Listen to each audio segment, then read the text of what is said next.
Olá, pessoal! Aluno Executivo, o podcast da FGV e PGE, a Escola Brasileira de Economia e Finanças, aqui no Rio de Janeiro, na praia de Botafogo. Há mais de 20 anos formando executivos profissionais com mestrado profissional, agora temos o doutorado profissional, cursos de MBA. Tenho o prazer de receber hoje aqui o Genaro Lins, ele que é doutor pela casa, também é diretor do Open Finance, é conselheiro do FGC, Fundo Garantidor de Crédito, e fez uma tese muito interessante sobre regulação. Genaro, é um prazer te receber aqui hoje. Satisfação, Rafael, voltar aqui. Estou há 10 anos na casa como professor. Satisfação estar aqui participando desse podcast. Vou tentar aqui passar uma introdução do que a gente vai conversar. A gente conversou um pouquinho antes, eu dei uma olhada na tua tese. Eu acho que a gente podia abordar 3 vertentes, né? A tua tese, o teu trabalho como executivo no Open Finance e o teu trabalho como conselheiro no Fundo Garantidor de Crédito. A tua tese é muito interessante porque trata de regulação. Quando vale o primeiro teorema do bem-estar social, cada um maximizando o seu próprio interesse e no final leva para uma alocação excelente, onde toda a sociedade fica bem, ótimo. Mas a gente sabe que a vida não é assim, então regulação é super importante e você tem resultados interessantes sobre regulação. Então a gente fala um pouquinho sobre os teus resultados teóricos de regulação, depois a tua experiência no Open Finance, que eu acho que é a inovação e o futuro do setor financeiro, e depois um pouquinho a tua experiência no FGC, um braço de proteção do sistema financeiro como um todo. Você acha que cabe bem assim? Não, tranquilo, vamos lá. Vamos começar então pela tua tese. Você estudou regulação, falhas de mercado, tem um pedaço, um capítulo da tua tese que é sobre o setor de saúde. Você encontrou uns resultados bem interessantes. Pode dividir um pouquinho aqui com a gente? A tese ela é basicamente dividida em 2 grandes blocos, que é a parte do setor de saúde e a parte do setor elétrico. O que é interessante? Na parte do setor de saúde, o que a gente estava querendo analisar? A partir de dados, ver como é que as pessoas respondem aos incentivos econômicos. Uma grande dificuldade que a gente tem é, a partir da teoria, a gente chegar e medir diretamente essa variação de comportamento das pessoas. Hoje a gente tem grandes bases de dados que permitem a gente medir isso. A tese tem basicamente 20 anos e a gente tinha poucas bases de dados disponíveis à época. Uma base de dados que era fantástica e ainda hoje é fantástica para a gente medir os comportamentos é a PNAD, Pesquisa Nacional de Amostra Domiciliar. Essa base de dados ela tinha marcação se a pessoa, se o indivíduo, todos os indivíduos do país tinham seguro-saúde ou não tinham seguro-saúde. O que a gente descobriu? Que, controlado por todos os efeitos, existia uma propensão muito maior de ter cobertura de seguro-saúde se o cidadão tinha doença pré-existente, tipo doença cardíaca ou diabetes e tal. Ele tinha uma propensão muito maior a comprar seguro-saúde. Isso é um resultado teórico que a gente achou nos dados, uma comprovação dos dados. Então, tem uma propensão maior, ele tinha um conhecimento sobre a doença pré-existente que fazia com que ele se protegesse. Informação assimétrica, essa é a grande beleza da coisa. E o que é interessante aí? A gente, quando eu estava na fundação, eu usava os servidores da fundação para fazer essa tese, né? E era super avançado à época usar os servidores da fundação. Via VPN, todos os servidores, era uma coisa que tinha que ter um esforço computacional muito grande, porque as bases de dados eram muito grandes à época. Hoje em dia, você roda essas bases de dados quase no celular. É uma coisa assim, evolução tecnológica que a gente teve no horizonte é uma coisa assim inimaginável. O segundo artigo foi um artigo relativo a ter um choque exógeno. Esse é um problema que a gente tem em economia, de você tentar achar alguma coisa exógena que o agente econômico não escolheu, certo? Um choque exógeno na decisão dele, e faz com que ele mude o comportamento. Então, o que aconteceu? A gente conseguiu acesso a uma base de dados de um fundo de previdência que subsidiava o seguro-saúde dos funcionários. E esse seguro-saúde, ele mudava a taxa de coparticipação depois que o funcionário ia lá e se aposentava. Respondendo uma coisa, a teoria, a taxa de uso do seguro-saúde imediatamente despencava. Você vê que hoje em dia o mercado de seguro-saúde está hoje respondendo justamente às taxas de coparticipação. A taxa de coparticipação hoje é padrão em todo o setor de saúde, o que não era tão comum há algum tempo atrás. Então, isso são 2 trabalhos de economia, trabalhos de economia da saúde. Muito interessante, assim, acho que até vale a pena, se você me permitir, só dar uma resumida aí para o grande público, né? No fundo, o Genaro mostrou com fatos e dados que o bolso, o incentivo financeiro, afeta o comportamento das pessoas, né? O primeiro resultado que ele encontrou, imagina que a gente pega 2 populações, uma população que assinou seguro-saúde e a outra população que não assinou seguro-saúde. A probabilidade da gente encontrar determinadas doenças em quem assinou o seguro-saúde é maior. Não quer dizer que assinar seguro-saúde causa doença, né? Quer dizer, aí a interpretação é importante, é que tem alguma informação assimétrica. De alguma forma, os agentes são racionais e eles percebem ou tem uma doença pré-existente, o cara já sabe que tem, ou ele percebe que ele tem um risco grande de contrair doenças e ele assina o seguro-saúde. Então, muito interessante que o Genaro mostrou isso com fatos e dados, né? Porque intuição, opinião a gente pode ter, mas quando a gente vai aos dados e verifica estatisticamente, é muito bacana. Essa é a contribuição científica da tese de doutorado dele, mostra que tem informação assimétrica na área de saúde. E uma vez que você assina um plano de saúde, você já revelou tipo ali e, em termos de probabilidade, você mostra que participa de um grupo que tem uma probabilidade maior de desenvolver determinada doença. E o segundo resultado também de coparticipação, né? Quando você arca com a coparticipação, você tende a reduzir a utilização, né? O que mostra que talvez, quando não tenha custo nenhum, você use de forma desmedida, né? Ou desnecessária. Fica mais comedido quando você paga, né? Então mostrou que o bolso de fato afeta o comportamento. Bem legal, Genaro. Terceiro trabalho foi um trabalho interessante porque a gente está vivendo a época, os leilões de energia velha. Qual é o grande problema? Ligado à parte de energia elétrica, a gente tinha geradores que já estavam basicamente amortizados. Então, eram geradores públicos que estavam disputando pela oferta de energia. E o que acontece? Resultado teórico seria o seguinte: se você tivesse a oferta de energia livremente, seria igual ao custo marginal. E o custo marginal iria para zero, iria super baixo, porque o custo era fundado, o custo marginal de geração de energia já estava fundada.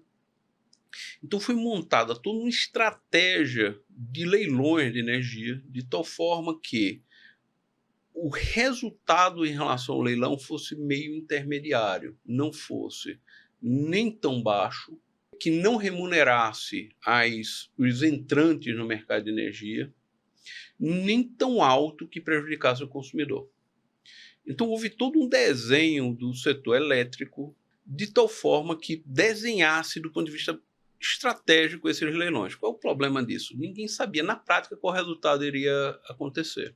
O último artigo da tese foi a modelagem matemática do leilão, para ver qual seria o resultado matemático do leilão, que o leilão tinha várias etapas, tinha controles, tinha redução da demanda, dependendo o que ia acontecer, se houvesse conluio ou não houvesse conluio. E a gente simulou esse leilão, fez a modelagem matemática, e além da modelagem matemática, a gente simulou com alunos da graduação. O que é interessante é que vários dos resultados que a gente achou com os alunos da graduação em relação aos experimentos se comprovaram depois nos leilões que aconteceram depois. Essa técnica é uma técnica extremamente útil de economia experimental para ver se tem racionalidade, se tem conluio, esse tipo de efeito. E no fim do dia as pessoas são parecidas, né? Os alunos replicaram um pouco o comportamento das empresas que tem um executivo ali tomando a decisão.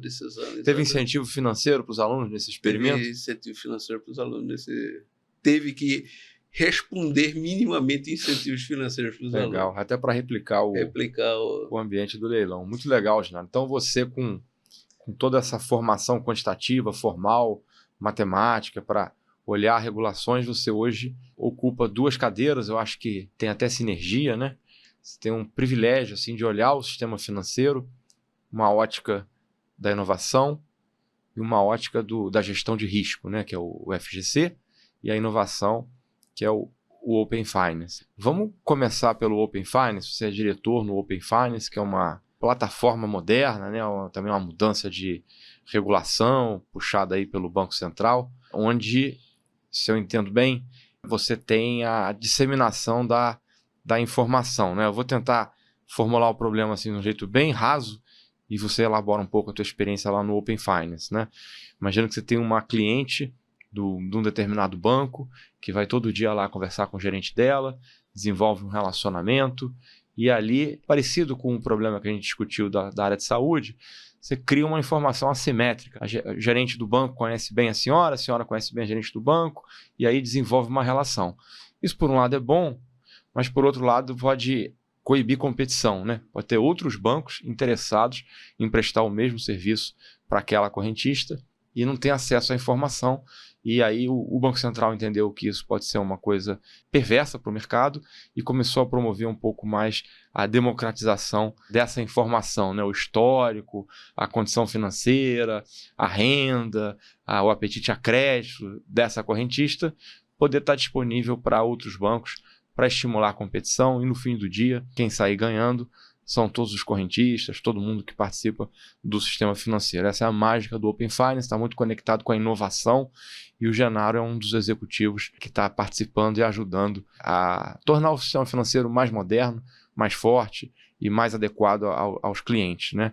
Se puder contar um pouquinho da tua experiência. Rafael, deixa eu dar um passo para trás e contextualizar o Open Finance numa trajetória. Tiveram várias iniciativas antes do Open Finance. O Banco Central, nosso regulador, ele foi muito importante em vários aspectos na defesa da competição. Então, por exemplo, uma grande base de dados que foi construída para você disseminar informação, que é uma base para você avaliar risco, porque qual é a grande questão? Uma pessoa vai dar crédito, ela precisa saber o nível de risco que o cliente tem para poder cobrar.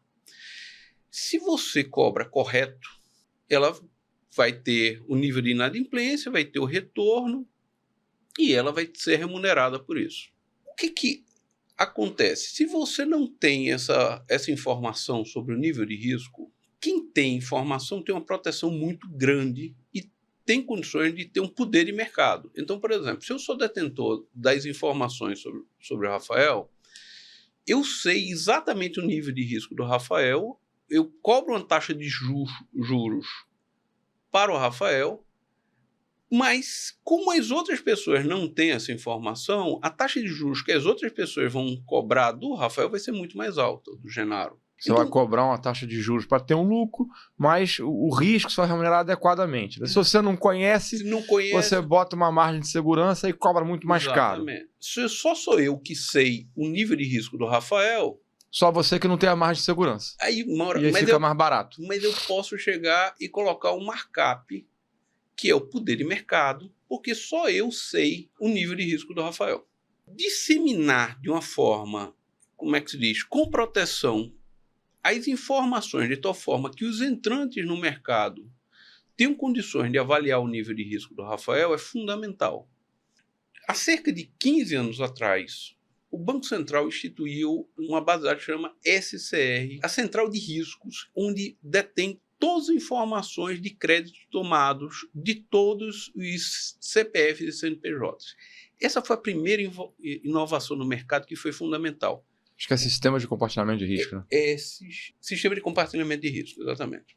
Essa base de dados já foi fundamental. Ao longo do tempo... Essa base, desculpa te interromper, essa base qualquer banco pode acessar. Qualquer banco pode enxerga os clientes dos outros bancos, é isso? Enxerga os clientes dos outros bancos, ele não sabe qual é o outro banco, mas sabe qual o nível de empréstimo tomado em todos os bancos. Certo, um histórico de pagamento. Histórico de pagamentos, tem tudo ali. É uma base fundamental e isso foi inovação que foi feito. Hoje, se você tiver até cheque especial, você não tem nada tomado, mas tem um limite de cheque especial, já está nessa base. E isso foi uma prestação de serviços do Banco Central para o sistema financeiro. Para o sistema financeiro. Isso é fantástico. Um grande avanço. Grande avanço. Entre 2019 e 2020, mais ou menos isso, teve toda uma agenda, Ilan, teve toda uma agenda de BC+, de como reduzir o spread bancário. Cadastro positivo. Cadastro positivo, toda uma agenda que foi fundamental.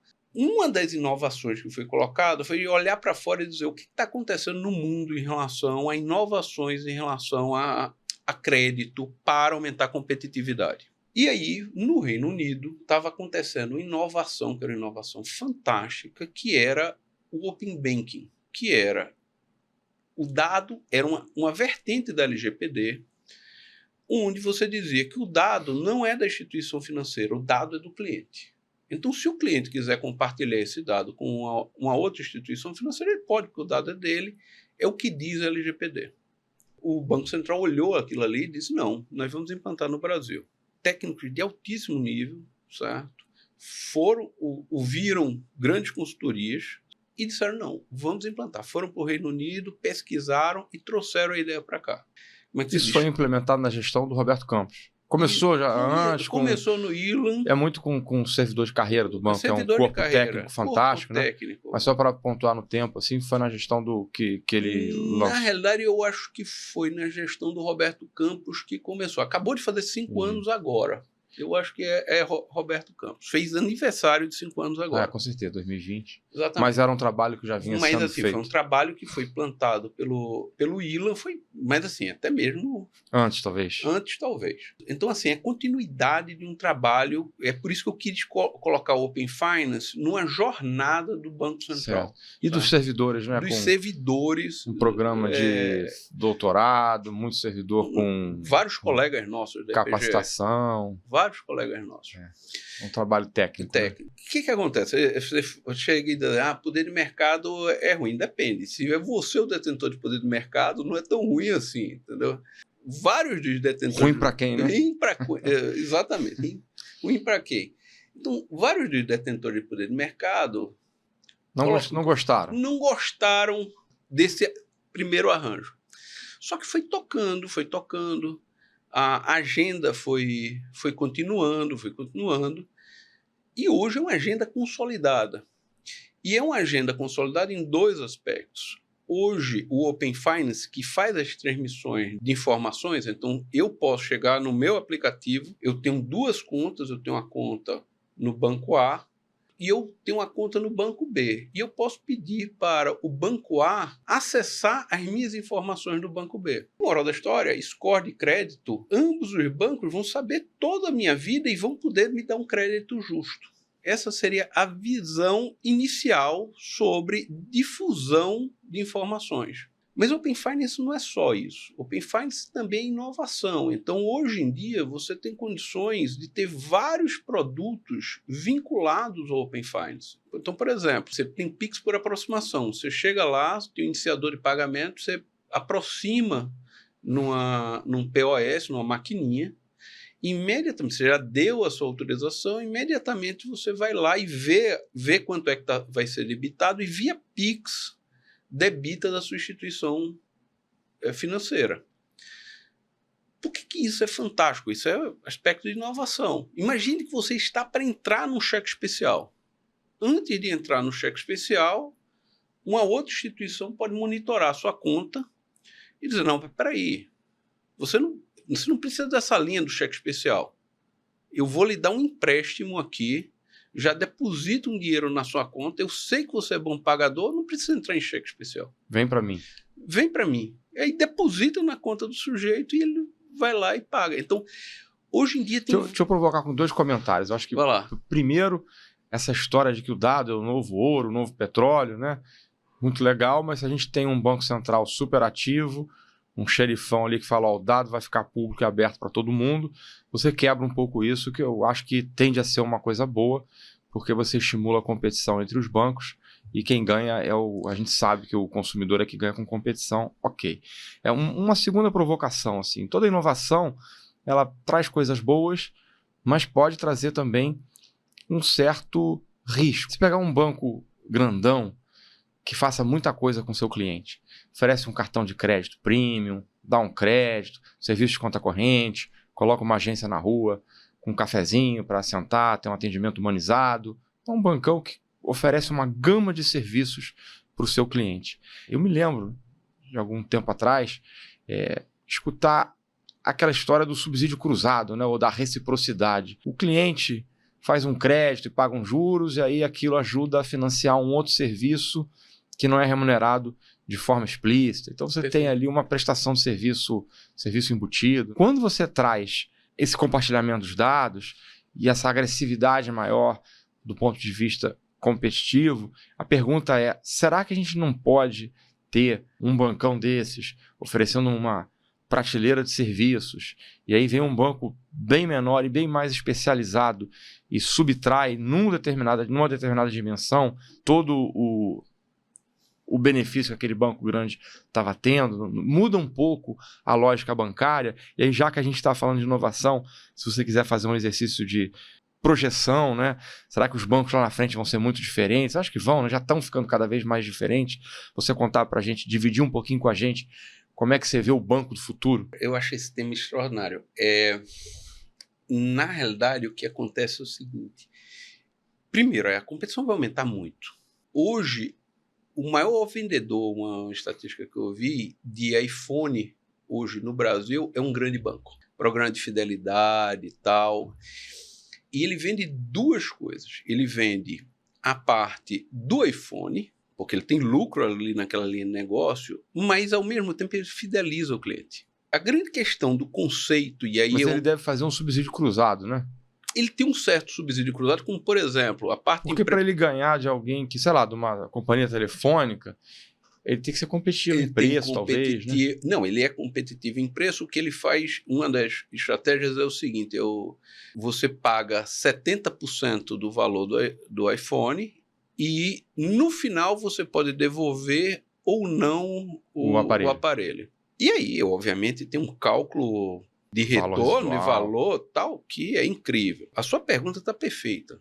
O setor financeiro vai modificar brutalmente ao longo do tempo. Um dos grandes valores dos grandes bancos são os processos que eles têm. E isso eles não vão ser tirados. A gestão de risco dos grandes bancos é extremamente eficiente. Mas isso é lícito eles tirarem valor disso aí, porque isso é um patrimônio que eles têm. E eles agregam valor. E eles agregam valor ao produto porque eles têm uma gestão, eles precificam corretamente a gestão de risco. Existem os processos nas instituições financeiras tradicionais, são processos de muito boa qualidade.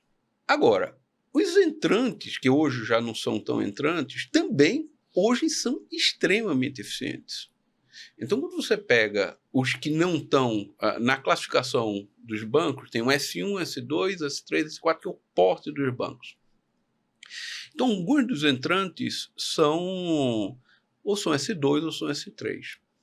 A qualidade técnica do corpo de gestão de risco é incrível. Então, assim, o que antigamente era só modelagem matemática, hoje não. Hoje, nos entrantes, ou ditos entrantes, também tem um corpo de gestão de risco extremamente profissional. Voltando ao tema, o mercado financeiro vai mudar completamente. E aí é uma das coisas que eu fico orgulhoso de estar participando desse projeto, é porque eu estou participando dessa transformação. Que vai mudar para melhor. Que vai mudar para melhor. Então, por exemplo, o projeto de portabilidade. Hoje você tem um custo muito grande para você portar crédito. Não é um custo financeiro somente. Eu digo que experiência do cliente... Burocracia, né? Exatamente. Experiência do cliente é equivalente a preço. Então, você ter uma experiência ruim equivale a você ter um preço alto. A experiência do cliente, quando a gente implantar a portabilidade de crédito no Open Finance, vai ser imediata. Se o cara quiser portar o crédito, ele aperta um botão e ele vai portar. E leva. Agora, cabe ao outro fazer uma precificação de risco de Genaro correta. Porque se o cara fizer uma precificação de risco errada, ele vai perder dinheiro. O valor dos grandes bancos está na gestão de risco. E o que é correto? Certo? Está no processo, está na gestão de risco, está nos sistemas. Vou fazer mais uma provocação para a gente conseguir migrar para a tua experiência no FGC. Perfeito, entendi o modelo. Agora, você imagina, Genaro, que vem um banco mais agressivo ou mais propenso ao risco e que você, Genaro, é cliente do banco A, o banco A está precificando direitinho. O banco B também precifica direito, só que ele está entrando, ele está disposto a ter uma margem bem menor, tem um apetite a risco maior, e ele quer roubar o Genaro do banco A. Então ele vai lá e te oferece um crédito mais barato e te rouba, né? esse banco entrando assim no sistema financeiro e agindo dessa forma, ele pode talvez aumentar o próprio risco do sistema, né? E aí, já encaixando a pergunta, eu já tenho meus cabelinhos brancos, de tempo em tempo, é um banco aí que quebra, né? Aí lá tem Banco Nacional, o próprio Banco do Silvio Santos, volta e meia tem um banco aí, atualmente a gente tem alguns, volta e meia o sistema financeiro, alguém ali abre o bico, né? E aí tem que socorrer. Então esse é um problema recorrente. E aí, assim, muito bacana o que você está fazendo, essa sua participação no Open Finance, da inovação, que é super necessária, e que eu acho que o saldo é uma melhoria, né? O saldo é positivo, está mudando para melhor, mas ao mesmo tempo, quando a gente muda rápido, pode introduzir novos riscos, né? E tem que ter um olhar também para a segurança, né? Frase que é um pouco contraditória com essa inovação acelerada, né? Que é devagar e sempre. O pessoal fala, vai devagar e sempre e tal. A questão do risco, né? E você está no FGC, que um dos papéis do FGC é coletar dinheiro dos participantes do sistema financeiro para ter ali uma reserva para socorrer na hora que algum banco ou algum participante do sistema financeiro, entre aspas, assim, abre o bico, né? E aí o sistema financeiro é todo alavancado, ele trabalha com o dinheiro dos outros, né? Isso é um conceito importante. Por que a gente não quer que participantes do sistema financeiro quebrem? Porque quem quebra são os clientes, no final das contas, né? São instituições que trabalham alavancada com o dinheiro do cliente. Então, por isso que é tão importante esse trabalho do Banco Central de dar segurança, dar estabilidade ao sistema financeiro. E eu entendo que também do FGC, que faz esse trabalho também de trazer mais segurança para o sistema do qual você trabalha como conselheiro, né? Perguntando aqui, você vê algum tipo de contradição? Uma área que você trabalha que acelera muito a inovação e aí pode trazer novos riscos, e a outra área que procura minimizar ao máximo, mitigar ao máximo esses riscos no FGC, né? Se puder dissertar um pouquinho. Veja, a questão de... É um pouco natural um certo... Eu não diria nem do FGC, eu acho que tem um certo... O regulador tem papéis diferentes. Eu acho que tem o papel da regulação financeira como organização industrial, prezando para reduzir os poderes de mercado, certo? Não só aumentar a eficiência do sistema. Então, por exemplo, melhorar as garantias, o poder das garantias, melhorar as fricções. Então, por exemplo, quer ver uma questão que é uma fricção? As intermediações financeiras. As intermediações financeiras, o PIX, de certa forma, reduziu brutalmente a intermediação financeira e aumentou a eficiência do sistema. Estou falando do sentido econômico. O papel que o regulador teve e o papel que o regulador tem em aumentar a competição é um papel super importante.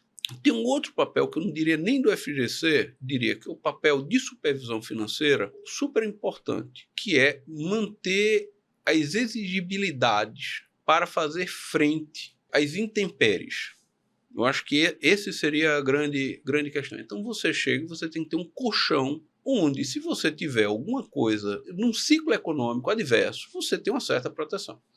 Ou uma crise, uma né? Crise, como foi 2008. 2008, você tem uma proteção, então o regulador exige que você tenha proteções, um colchão de capital e liquidez de tal forma que você, frente ao risco, você esteja Traduzindo protegido. Por exemplo aqui que eu dei, se você está no banco A, vê um banco B agressivo tentando roubar, ele vai roubar um pouquinho, mas chega a um determinado tamanho que o regulador tem que travar ele, fala, você é pequeno, você não pode... Você não pode aqui e tal, e aí você tem que ter um determinado nível de proteção para fazer frente a esse risco. Isso tem um papel do regulador. Quando eu vejo o papel do FGC, eu acho que o papel do FGC ele é proteger o ecossistema. E ele protege o ecossistema de uma forma super discreta, dando margem de tal forma que as pessoas tenham condições de investir nas instituições financeiras com segurança de que, se acontecer alguma coisa adversa, vai ter recursos lá até um determinado nível de proteção.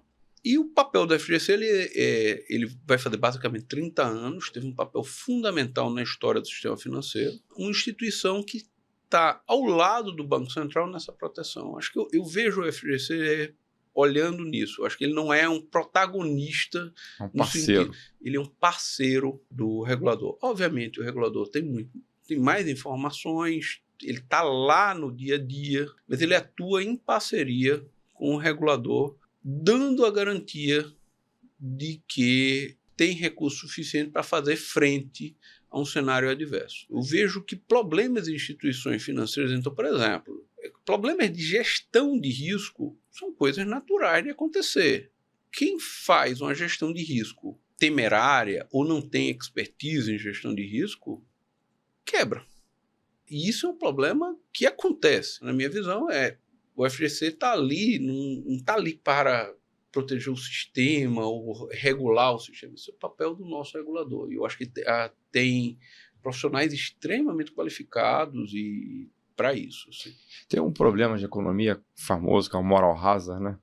E você está falando da gestão de risco, eu estou pensando aqui, um banco, parte da correção de risco, o próprio cliente é que faz, né? Então, se você investe seu dinheiro num banco e o banco está com risco de quebrar, a tendência é que as pessoas vão tirando o dinheiro do banco, disciplinando um pouco, né? Então, eu acho que o próprio cliente ele tende a disciplinar o banco onde ele está investindo, né? O investidor ele tende a disciplinar. O FGC tem um produto, eu falo até como pessoa física, que todo mundo, acho que todo brasileiro usa esse produto. Tem um banco lá, o Banco Zé das Couves, que está precisando captar dinheiro, mas ele, se você colocar dinheiro no Banco Zé das Couves, até um determinado valor, o FGC vai garantir. Isso faz com que o risco seja praticamente zero, né? E aí acho que a gente investe capturando um retorno maior e sem risco. O FGC, até onde entendo, ele garante o principal e os juros, né? Então você ganha um baita retorno num banco super arriscado e você não está correndo risco nenhum porque o FGC está te garantindo. Será que esse tipo de garantia excessiva não gera um pouco de moral hazard? Não destrói um pouco o incentivo de o cara que está investindo? Peraí, será que esse Banco Zé das Couves vai de fato ficar bem das pernas lá na frente para eu botar o meu dinheiro nele? Você acha que tem espaço para repensar um pouco esse modelo? Veja, eu acho que tem. Como economista, um dos instrumentos mais importantes é preço. Se você tem um risco é custo, e não está repercutindo no preço, que é juros, temos uma questão de eficiência econômica. Agora, o que acontece? Você tem trade-offs aí. Como fazer os trade-offs em relação a essa decisão é uma coisa que tem que ser bem pensada. E se você olhar o nível de proteção que nós temos hoje está congelado basicamente há 10 anos, mais ou menos. Então, nós tínhamos uma proteção muito maior há 10 anos atrás por conta da inflação. Então, existe já, de certa forma, uma redução dos limites do fundo. Agora, todas essas questões de incentivos são uma coisa que naturalmente são pensadas, e eu acho que são pensadas e são repensadas. O que eu vejo assim? Eu vejo que o sistema brasileiro hoje é um sistema super seguro, com players de excelente qualidade no sentido de gestão de risco. S1, S2, assim, são excelentes em termos de gestão de risco. E o que acontece são casos pontuais que tem que ter o remédio para aquelas questões tópicas que estão acontecendo. Mas não são coisas que nem abalem o sistema. Acho que essa é a minha visão geral. O cidadão brasileiro pode ficar tranquilo que tem um sistema financeiro sólido, não deve para ninguém. Absolutamente inovador. Tem condições de oferecer produtos de alta qualidade. Então, por exemplo, você chega hoje, a gente está no pipeline, aí vou voltar para o Open Finance, de portabilidade de crédito. Um produto de portabilidade de crédito é um produto que você tem condições de chegar e se você tiver um crédito numa outra instituição, você vai ter condições de portar para um valor menor. Uma coisa super inovadora e uma coisa que modifica o setor financeiro. E aí vão ter outros produtos que vão surgir nos trilhos do Open Finance. Então, assim, eu tenho essa dimensão assim, do que é o futuro do setor financeiro. Surgindo, por exemplo, tem aqui, sem fazer propaganda, hoje em dia eu consigo fazer todas as coisas a partir do WhatsApp. Então, faço Pix, pago boleto, pago tudo a partir do WhatsApp. E isso é inovação vinda do Open Finance, porque é um ITP que se conecta com o banco e a partir de inteligência artificial entende o que eu estou falando e faz o Pix e faz a iniciação de pagamento. Como é que é isso? Você tem um contato no WhatsApp que você conversa com ele e ele faz tudo? Tem um contato no WhatsApp que ele conversa com ele e faz tudo. Isso é tudo Open Finance. É nos trilhos do Open Finance. Bom. Então você pode sair até mesmo, você pode não ter nenhum aplicativo de banco e você sai e faz todas as suas transações no WhatsApp. Tem uma outra senha dentro do WhatsApp, então se você tiver o celular roubado, não tem nenhum problema. Você salva o contato lá com o nome que você salva quiser. o contato da instituição e tem uma outra senha que você está protegido. São inovações que permitem você ter mais eficiência econômica. Então, qual é uma das grandes questões? Quando você olha o lucro que você tem no mercado de cartão de crédito, um pedaço do lucro é desorganização do cliente. Um cliente de boa qualidade vai lá e esquece de pagar, paga com multa, se desorganiza do ponto de vista financeiro. E aí, o nível de juros que esse cliente paga é extremamente alto. Quando você pega esse tipo de inovação, você olha e diz, não, aquilo é só desorganização do cliente, aquele cliente é de boa qualidade. Então, antes dele se desorganizar, essa instituição que está monitorando sua conta, vai lá e diz, eu não vou deixar você ter lucro não, espera aí, um pedaço de lucro é meu. E aí vai lá e cobre a conta do cliente. Isso é uma revolução no setor financeiro, certo? Então, aspectos de economia comportamental que é pensar e ser racional, então é um pouco do behavior, é o custo de você monitorar suas contas. Então, quando você tem um custo alto, se você chega e você terceiriza para inteligência artificial, para uma instituição, na realidade aquele custo vai para zero e você tem uma eficiência muito maior. Você tocou num ponto, Genaro, que eu acho que a sua experiência vai ser de interesse assim, do grande público. Eu sou uma pessoa extremamente avessa ao risco. Eu tenho meu celular, eu não tenho banco no meu celular. E eu acho que a criminalidade no Brasil é alta, né? A gente ouve casos aí do cara que pega o celular, aí faz o Pix, já transfere logo. É como bater uma carteira, é a nova versão de bater a carteira, né? Então, por receio, eu não tenho banco no meu celular, eu tenho só no meu computador em casa. E aí o que você está falando é, você como usuário, você consegue ter um contato no WhatsApp com inteligência artificial que resolve tudo para você, você não precisa ter nem o banco registrado no celular. E isso é seguro. Isso é seguro. Tem aquela máxima assim que você vai no restaurante, se o dono come no restaurante, é sinal que a comida é boa, né? Veja, você trabalha no Open Finance, no FGC, e você usa a inteligência artificial. Então, quem está querendo migrar, evoluir, pode ficar tranquilo que é uma tecnologia bem confiável. É uma tecnologia confiável. Você coloca uma trava de limite de valor. Então, está registrado o limite de valor. Até, digamos, R$400, você tem, é como se fosse uma carteira digital, está ali, está confiável. Então, assim, essas tecnologias... E aí ela puxa direto da sua conta corrente, quando você gasta. Direto da sua conta corrente. E ela automaticamente busca da sua conta corrente. Ela lhe avisa se tem um boleto vencendo. Eu acho que o brasileiro ele não usa muito isso, né? Tem países que usam muito, né, o pagamento por WhatsApp, né? Não.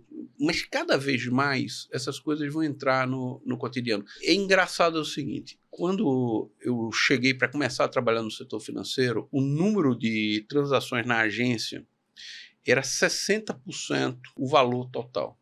Aí já tinha transações eletrônicas, que era internet bank e mobile. Hoje, basicamente, é 90% internet bank mobile. Esses 10% são algumas transações que são de PJ, que ainda precisam ser na agência por algumas razões. Hoje, majoritariamente, a gente está se digitalizando. A pandemia digitalizou, basicamente, você tem 3 contas por CPF. Quando a gente falava antigamente, porque o idoso não consegue, sim, veja, daqui a 10 anos, eu tenho 50, daqui a 10 anos eu vou ser o idoso. Então, essa trajetória de digitalização já é premente. O que eu acredito é que não vai ter agência, quando a gente fala das revoluções que vai ter no setor financeiro, não tem sentido mais. Tudo virtual. Vai ser tudo virtual. Não vai ter sentido ter agência. Você tem hoje bancos digitais, basicamente, não tem agência. Não tem agência. Certo? Os bancos, se um banco for montado hoje, não precisa ter agência. Tem um conjunto de funcionários que é um conjunto mínimo para tocar um pouco de gestão de risco, um pouco de back-office, mas assim, é um conjunto mínimo de funcionários. Então, o que vai acontecer no setor financeiro nos próximos anos é uma disrupção muito forte. Já está acontecendo. Você vê os grandes bancos, hoje a gente tem alguns grandes bancos, Hoje eles ainda têm agência, mas é um volume, eles não se orgulham mais disso. Há cerca de 15 anos atrás, eles tinham orgulho de dizer o número de agências que eles têm. Hoje em dia sai nos balanços o número de agências que eles fecharam. Essa revolução faz parte, então é por isso que eu olho o Open Finance não só pelo viés de competição, que eu acho muito importante, que eu acho salutar, mas eu olho no sentido de inovação. Vão ter inovações que a gente não sabe nem quais são, que vão surgir nos próximos anos por conta do Open Finance. A gente pode se orgulhar que o Brasil é líder na inovação do sistema financeiro? Sim, só isso. Uma outra pergunta, o Pix, ele é brasileiro ou ele tem algum irmão por aí? Não vi nenhum irmão por aqui. É uma coisa nossa, É uma né? coisa nossa. Por sinal, tem vários países querendo importar o Pix. Conversando com os colegas do Banco Central, existe interesse de importar o Pix. E aí eu acho importante até a gente reforçar a importância do nosso regulador, né? É a marca, né? A marca do nosso regulador, porque foi uma coisa que eles lideraram. O Pix é nosso. O Open Finance, nós hoje batemos. O Reino Unido, hoje eles estão tomando lição do Brasil sobre o Open Finance. Nós temos 70 milhões de consentimentos para o Open Finance, um volume muito superior que tem no Reino Unido. O sistema financeiro brasileiro é um sistema financeiro super sólido. Agora, não quer dizer que não tenha problema. Eu acho que a gente tem, e aí cabe até mesmo a todos nós, no nosso micromundo influencia, reforçar o papel do regulador. A gente está falando da tese de regulação econômica. Regulação econômica são o papel do regulador. Então, assim, a CVM tem um papel fundamental no ecossistema. Hoje a gente vê a CVM precisando de recursos. Banco Central também. Então, assim, a gente olhar aquilo ali dizendo, como cidadão mesmo, dizendo, poxa, a gente, para a segurança do ecossistema, esses reguladores, eles precisam se aparelhar. E significa recurso, significa empoderamento. Dentro do que a gente pode fazer no microcosmos da gente, como a gente consegue influenciar isso. O Estado muito grande, a gente sabe que não é bom, mas a gente escolher alguns pontos específicos, né? Carreiras específicas que são fundamentais para prestar um serviço, como, dentre elas, acho que Banco Central, CVM, sem dúvida. Sem dúvida. Tem que estar muito bem aparelhado, com muito capital, com gente bem incentivada, né? Como a gente falou aqui, de bom capital humano, para continuar esse trabalho aí fantástico que vem sendo feito, né? Criação do Pix. Apesar de tempos em tempos a gente ter um ou outro participante do sistema financeiro quebrando, acho que no geral, se a gente olha o filme, acho que o Brasil vem evoluindo muito e esses riscos são cada vez menores, né? Mais contidos, né? São mais contidos. Eu acho que os desafios sempre vão aumentar, né? E a gente tem que estar preparado para esses desafios. Então, como a gente se preparar é fundamental. Acho que aqui... Então, por exemplo, a gente, há cerca de 15 anos atrás, a gente não tinha shadow banking. A gente não tinha questões fora do sistema financeiro. Então, hoje em dia, você tem várias formas de você dar crédito fora do sistema financeiro. Fora do olhar do regulador. Fora do olhar do regulador. Então, todas essas questões aqui são questões que vão precisar de atenção ao longo do tempo, certo? São questões de regulação. Então, assim, tem um papel que eu acho que é um papel importante dos reguladores, eu acho que tem um papel, eu acho que nosso até mesmo na academia, de discutir esses temas. Aqui na Fundação tem um centro que é o Núcleo de Estudos Avançados do Setor Financeiro, NEASF, que é incrível, um papel de debate e formulação de ideias. A Fundação ela tem feito um papel muito enriquecedor assim, em termos de debate, trazendo acadêmicos e players do mercado para discutir e propor inovações. Algumas das inovações que foram colocadas nas últimas regulações foram inovações que foram propostas aqui também. E alertas que foram feitos. Então, por exemplo, tinha um dos problemas que a gente viu na questão do Pix era a conta bolsão, ligado ao PCC, então era uma única conta. Então, ele poderia fazer lavagem de dinheiro a partir de uma conta e ele não conseguia distinguir qual era o cliente que estava fazendo a transação. Esse tipo de coisa foi alertado num dos debates do NEASF. Legal. A fundação tem uma contribuição incrível, né? A FGV e a PGE é uma grande contribuição, por exemplo, treinando o Genaro, aí, que é um grande executivo hoje, que dá a sua contribuição no Open Finance, no FGC, e foi treinado na Escola Brasileira de Economia e Finanças, na nossa querida EPGE. Hoje devolve também dando aula no nosso curso de mestrado profissional. Foi um prazer te receber aqui hoje, Genaro. Eu sei que a sua agenda é super concorrida, o seu tempo é super escasso.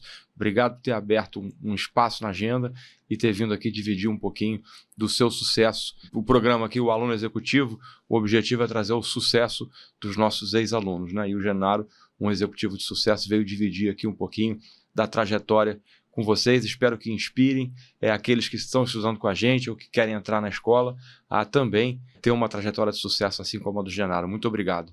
Eu que agradeço, meu caro. Satisfação.